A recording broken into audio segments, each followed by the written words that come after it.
motion about referring the matter already to the proper committee or terminating the period of terminating the privileged speech of Representative Leandro Leviste. Now, but this is an important parliamentary inquiry, status inquiry, because, you know, for clarity. Yes, we heard the motion of Representative Green on the deletion or striking out of those portions or parts of the privileged speech without basis. I am very interested as to exactly are those, specifically, because during the break, during the suspension, this representation approached Representative Leviste, and I was asking him about his claim, the general claim, that everybody in this hall has engaged in vote buying. So I was telling him, can you please withdraw that particular portion because we find it offensive. For the record, this representation does not engage in any vote buying in any elections, including the last elections of 2025. And I remember Representative Leviste saying that he is willing to withdraw that particular portion. So may we ask Representative Leviste if in fact that is the case, that he has withdrawn, that he is withdrawing that portion because it has no basis, it has no evidence, it's purely speculative, it's offensive, it's unfair to everybody here in this hall. Can we have the answer, please? Because that is a parliamentary Majority inquiry. Leader to respond. Mr. Speaker, while we appreciate the sentiments of the Honorable Laila de Lima, I believe part of what she was espousing with regards to the content of the speech was already part of the motion that be stricken off. Was already part of the motion in which parts of the speech be stricken off in which there was no basis, fact, or evidence. I understand, Mr. Speaker and Mr. Majority Leader, but we would want it from the mouth himself of Representative Leviste about that withdrawal. Majority Leader. Mr. It's Speaker, not just striking out, it's in fact withdrawal on his part. that being the case, Mr. Speaker, I move to recognize the Honorable Leviste. Thank you, The Mr. Honorable Speaker. Leviste is now recognized. First, I would like to clarify that I meant that there are some, but not all. And there are many members of Congress who do not violate election laws. So please do not consider that I said that all. And I definitely withdraw that there are... Mr. Speaker, the request of this representation is that it's with respect to the withdrawal. No need for any explanation. Is he withdrawing? Yes, but That I think also portion of the speech. for the benefit of the Majority people who Leader. are listening, Mr. Speaker, I Majority Leader. believe that Order. party lists Doesn't not need enough Majority explanation. Leader. not by votes for the most part. And Mr. that, there Speaker. are many districts in this country where you also don't buy votes, but there are some that do. Majority Leader. Some, yes, not all. Mr. Speaker, Yes. given the withdrawal, I move, or I would like to repeat the motion that we refer the question of collective and personal privilege to the Honorable Leviste, to the Committee on Rules, as well as its The interpolations. floor I has so move. decided already and it was referred to the Committee on Rules. Majority Leader. Mr. Speaker, I move to suspend session. Session suspended. The title of bill, Secretary General. and thereafter call the roll call for nominal voting. Secretary General. Ito lahat. House Bill number 8466, an act instituting a national land use policy, providing the implementing mechanisms, creating for the purpose the National Land Use Commission, and appropriating funds therefor. Roll call of members in consideration on third reading of House Bill number 8466. Abalos, Abante, Asidre, Acop, Acosta, Adyong, Advincula, Agarao, Agyao, Alano, Alba, Albano, Almario Chino Miguel, Almario Dennis, Almonte, Alvarez Jose, Alvarez Mercedes, Amante, Amatong, Angara, Angeles, Aquino, Aquino Magsaysay, Arbison Munir, Arbison Munir Jr., Arenas, Arrogancia, Asistio, Atayde, Aumentado, Ayon, Bagao, Balindong, Banyas Nograles, Bangkoro. Majority Leader. Mr. Speaker, I move to... We are on voting, Mr. Speaker. I would just like to express my vote. I vote yes, and that I reserve my right to explain my vote after the voting has ended. Thank you. Yes, please proceed. Secretary General. Barba, Barbers, Baronda, Barzaga, Bascug, Bautista Claude, Bautista Joan Monich, Bautista Lim, Beltran, Benitez Alfredo, Benitez Javier Miguel, Bernos Ching, Bernos JB, Biron, Bocobo, Bolilia, Bondo, Briones, Bulut Begtang, Cagas, Calderon, Calixto, Kawagdan, Cari, Castro, Caiton, Celeste, Sendanya. Mr. Speaker, Majority Leader. Mr. Speaker, Majority Leader. Majority Leader. Mr. Speaker, I vote yes, and I reserve the right to explain my vote after the voting has concluded. Please proceed, Secretary General. Seniza, Chan Jan Franz Norbert Joselito Almario, Chan Junard, Chua, Chuatay, Chungalao, Copilar, Cojuanco Jaime Eduardo Mart, Cojuanco Mart, Coliantes, Corvera, Cruz Agatha, Cruz Ricardo, Cruzado, Cua, Dagook, Dalog, Dayang Hirang, Daza, De Jesus, De Lima, De Venecia, Defensor, De Gamo, Del Mar, De Los Santos, Di Macuja, Di Maguila, Di Maporo Imelda, Di Maporo City Yamina, Diokno. Mr. Speaker, Majority Leader. I vote yes, Mr. Speaker. I reserve the right to explain my vote after the roll call. Secretary General. Junicio, Domingo, Domogan, Duterte Harold James, Duterte Omar Vincent, Duterte Paulo, D. Faustino, D. Faustino Michael Carlos, D. Ian Paul, Elago, Emano, Enverga, Mr. Speaker, Elise. my vote is no, and I reserve my right to explain my vote later. Thank you. Secretary General. Okay. Okay na. Escudero, Espares, Espina, Estrella, Ferrer Antonio, Ferrer Jeffrey, Flores, Fortes, Frasco, Fresnedi, Fuentebella, Galang, Galeos, Garbin, Garcia Albert, Garcia Dante, Garcia Jose Arturo, Garcia Karen Hope, Garcia Maria Angela, Guardiola, Garin, Gatchalian, Gato, Glepa, Gomez, Gonzalez Alexandria, Gonzalez Eliza Micaela, Gonzalez Christopher Sheen, Gonzalez Roy, Oriseta, Gico, Gintu, Gulias, Gutierrez, Hernandez Charis Ann, Hernandez Dennis, Hernandez Ferdinand, Hernandez Ramil, Hofer Hasim, Horibata, Ismula, Iway,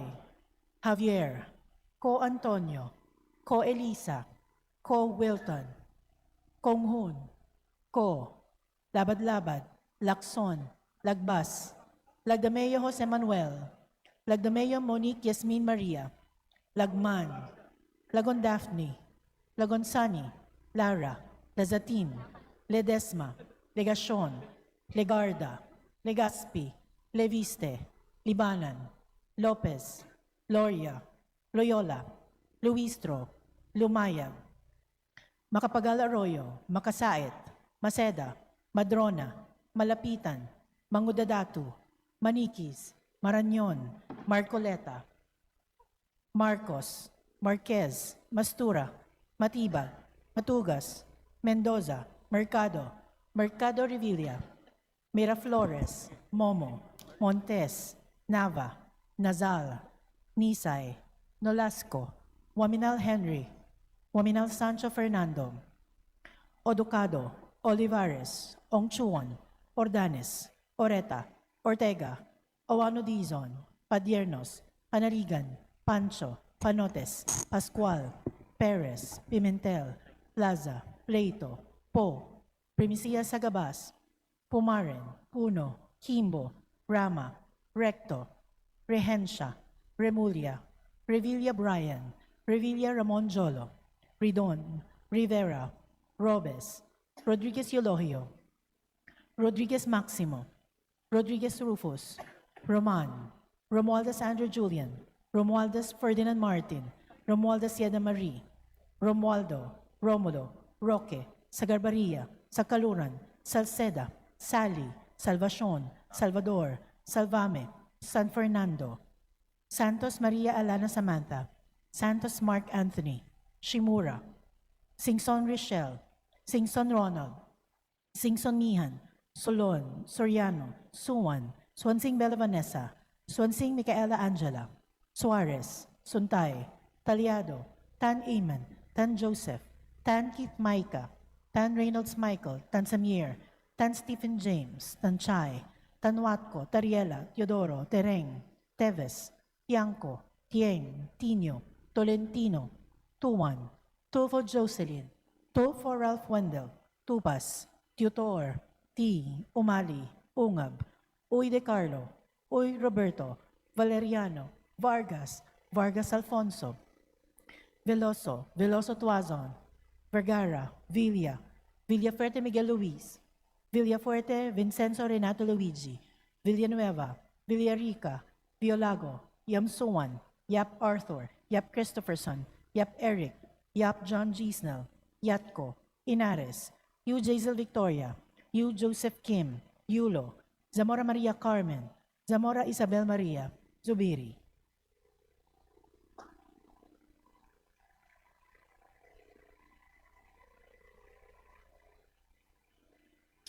Second call of members in consideration on third reading of House Bill number 8466. Advincula, Alba, Almario Chino Miguel, Alvarez Mercedes, Amante, Ataide, Ayon, Barba, Barzaga, Bautista Claude, Bautista Lim, Beltran, Biron, Castro, Shua, Shuatay, Powanco Jaime Eduardo Mark, Cua, De Venecia, Defensor, Degamo, De Los Santos, Dimaporo City Amina, Dimapor Duterte Harold James, Duterte Omar Vincent, Duterte Paulo, D. Faustino, D. Ian Paul, Erice, Espares, Flores, Puentebella, Galang, Galeos, Garbin, Garcia Albert, Garcia Jose Arturo, Garcia Maria Angela, Glepa, Go, Horibata, Ismula, Iway, Co, Lacson, Lazatin, Ledesma, Legarda, Legaspi, Leviste,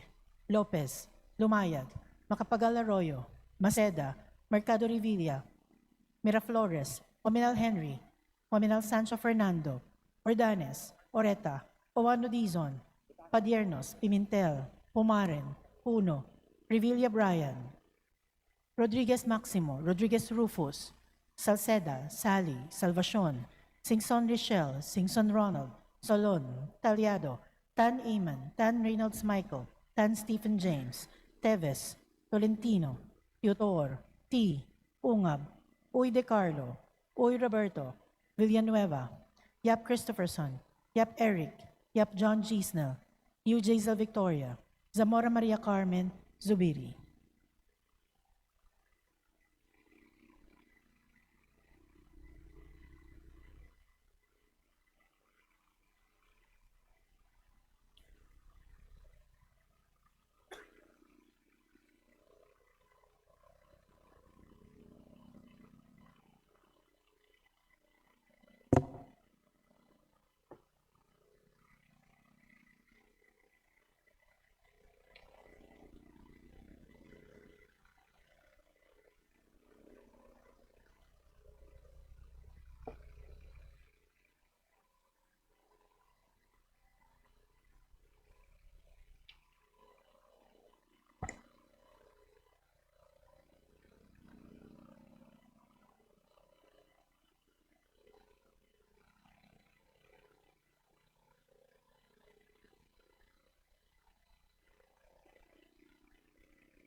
with 224 members voting on the affirmative, 3 in the negative, and 0 abstentions, House Bill 8466 is now approved for third and final reading. Majority Leader. Mr. Speaker, I recognize Congresswoman from the Lone District of Dinagat Islands, Congresswoman Kaka Bagao, for her explanation. The Honorable Kaka J. Bagao is now recognized for her explanation. Please proceed. Thank you, Mr. Speaker. Mga kasama, pinaghahagal ko po